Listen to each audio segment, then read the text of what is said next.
கமர்தீன் வந்து இப்போ திவ்யா கிட்ட பேச வராரு லைவ்ல. என்ன சொல்றாரு அப்படின்னா, நீங்க வந்து விக்ரம் வந்து அட்ரஸ் பண்ணணும்னு சொல்றாரு. ஸோ நீங்க வந்து அட்ரஸ் பண்ணி தான் ஆகணும் அப்படிங்கிற மாதிரி பேசுறாரு. அப்போ வந்து திவ்யா சொல்றாங்க, அவர் இப்போ கூட போற போக்குல ஒரு மாதிரி சொல்லிட்டு போனாரு கமர்தீன். உங்களுக்கு தெரியாது. அவர் என்ன சொன்னாருன்னா, எப்படி நீங்க மார்னிங் ஓகேவா இருக்கீங்களா? அப்படி பேசாம நேரா அப்புறமா நான் அட்ரஸ் பண்ணுவேன். நீங்க வந்து தான் ஆகணும். அதெல்லாம் நீங்க வருவீங்க அப்படின்னு சொல்லிட்டு போறாரு. அதுக்கெல்லாம் நான் ஆள் கிடையாது. நான் அப்படிலாம் ஃபோர்ஸ் பண்ணி என்னை கூப்பிட முடியாது அப்படின்னு சொல்லிட்டு சொல்றாங்க. அதுக்கு வந்துட்டு கமர்தீன் என்ன சொல்றாருன்னா, சரி அப்படின்னா நீங்களும் தானே சாண்ட்ராவை ஃபோர்ஸ் பண்ணி கூப்பிட்டீங்க, அப்போ நீங்கள் வந்து தானே ஆகணும் அப்படின்னு. அதுக்கு திவ்யா என்ன சொல்கிறாங்கன்னா, நான் சாண்ட்ராவை இப்படிலாம் ஃபோர்ஸ் பண்ணலை. அண்ட் ஆல்சோ நேற்றுக்கு நான் ஒய்ஃபுங்கிற பேச்சை நான் பெருசாக கூட சொல்லலை. அவங்கள பற்றி எதுவுமே நான் தப்பாக பேசலை. ஜஸ்ட்டு நான் சொல்ல தான் செஞ்சேன்.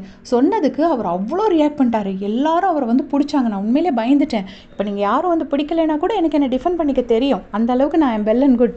இருந்தாலும் அது என்ன ஒன்றுமே சொல்லாததுக்கு அவ்வளோ ஓவர் ரியாக்ஷன் அவர் எதுக்கு பண்ணார் அப்படின்னு சொல்லிட்டு கேட்குறாங்க.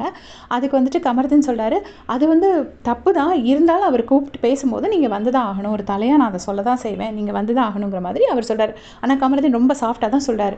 சொல்லும்போது திருப்பி திவ்யா எக்ஸ்பிரஸ் பண்ணுறாங்க. பண்ணிவிட்டு என்ன சொல்கிறாங்கன்னா, இதை பற்றி நம்ம பேச வேண்டாம் கமர்தீன். நான் திருப்பி சொல்லுவேன். திருப்பி சொன்னால் திரும்ப ஒரே விஷயத்த பேசுகிறேன்னு திருப்ப என் மேலே தான் எல்லா பழியும் விழும். நான் ஒரு தடவை சொல்லியாச்சு, என்னை விட்டுருங்க. எனக்கு அவர்கிட்ட பேச வேண்டாம். இதனால் விஜய் சேதுபதி சார் வந்து என்னை கோவப்பட்டு திட்டினாதான் நான் திட்டு வாங்கிக்கிறேன். அது ஒருவேளை தப்புன்னு வந்துச்சுன்னா அதுக்கப்புறம் நான் திருத்திக்கிறேன்.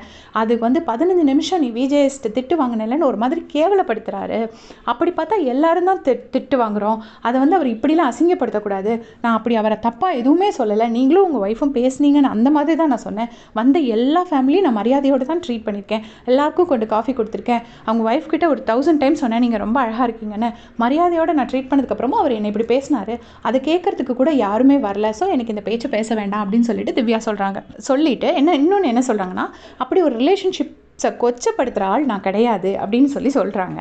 சொன்னோடனே கமர்தீன் சொல்கிறாரு, நீங்கள் என்னையும் பார்வையுமே நீங்கள் வந்து கொச்சப்படுத்தி பேசியிருக்கீங்களே அப்படின்னு சொல்லிட்டு அந்த இடத்துல சொல்கிறார். சொன்ன உடனே திவ்யா சொல்கிறாங்க, அப்படி பார்த்தா நீங்களும் தான் அந்த காக்கா பாத்ரூம் போன அந்த கதையெல்லாம் சொல்லியிருக்கீங்க வாயில் போச்சுன்னு. உடனே அது முடிஞ்சு போன கதை எதுக்கு திவ்யா அதையே வச்சு என்னை டம்ப் பண்ண ட்ரை பண்ணுறீங்க அப்படின்னு சொல்லி கமர்தீன் கேட்குறாரு. இதை தான் விக்ரமோட கிளவர் பிளே இந்த இடத்துல வருது. ஸோ விக்ரம் ஒன்று சொல்லிட்டு போயிட்டாரு. அதை வச்சு கமர்தீன் பேச வந்து ஒழுங்காக பேசிகிட்டு இருந்தால் கமர்தீனுக்கும் திவ்யாவுக்கும் சண்டை. அப்போது அதை திவ்யா அந்த இடத்துல ஒன்றுமே சொல்லலை. நான் எந்த ரிலேஷன்ஷிப்பையும் கொச்சப்படுத்தலைன்னு சொன்ன உடனே அவங்களோட பழசை ஒன்று எடுத்துகிட்டு வந்து கமர்தீன் சொல்கிறாரு. சொல்லும்போது கமர்தீனோட பழசை திவ்யா சொல்கிறாங்க. சொன்ன உடனே கமர்தீன் சொல்கிறாரு, நீங்கள் இப்படி என்னை அதை வச்சே டம்ப் பண்ண ட்ரை பண்ணுறீங்க அப்படின்னா நான் அப்படி யாரையும் அமுக்க முடியாது இப்போ கமர்தீன் அப்படின்னு சொல்லிட்டு திவ்யா சொல்கிறாங்க. இல்லை இது வந்து எனக்கு வெளியில் தப்பாக போகும் அப்படின்னு சொன்ன உடனே அப்போ திவ்யா சொல்கிறாங்க, அப்போ நீங்கள் தான் டைட்டில் வினர் ஓகேவா, இப்போ உங்களுக்கு வெளியில் கரெக்டாக போகுமான்னு திவ்யா கேட்குறாங்க. அதுக்கு வந்து ரொம்ப தேங்க்ஸ் திவ்யா டைட்டிலை விட்டு கொடுத்ததுக்கு அப்படின்னு சொல்லிட்டு போகிறாங்க. போனதுக்கப்புறம் பார்த்தீங்கன்னா இங்கே வந்து சபரி கிட்ட சொல்கிறாங்க, நான் எவ்வளோ சொல்லியாச்சு சபரி, அவர் ஓவர் ரியாக்ட் பண்ணதுக்கப்புறம் எனக்கு அவர்கிட்ட பேச விருப்பம் இல்லை அப்படின்னு சொல்லிட்டு சொல்கிறாங்க.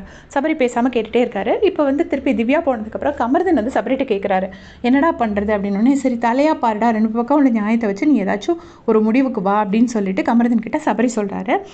இதை பார்த்துட்டு இங்கே வந்து போயிட்டு சாண்ட்ரா வந்து அங்கே சொல்கிறாங்க, திரும்பவும் சபரிக்கிட்டேயும் இப்போ இந்த கதையை சொல்லிட்டு இருக்காடி அப்படின்னு சொல்லிட்டு சாண்ட்ரா போய் எங்கள் பார்வதி கிட்ட சொல்கிறாங்க. ஸோ இதே மாதிரி அப்படி செஞ்சுக்க சேனல் சப்ஸ்கிரைப் பண்ணிக்கோங்க. தேங்க்ஸ் ஃபார் வாட்சிங்.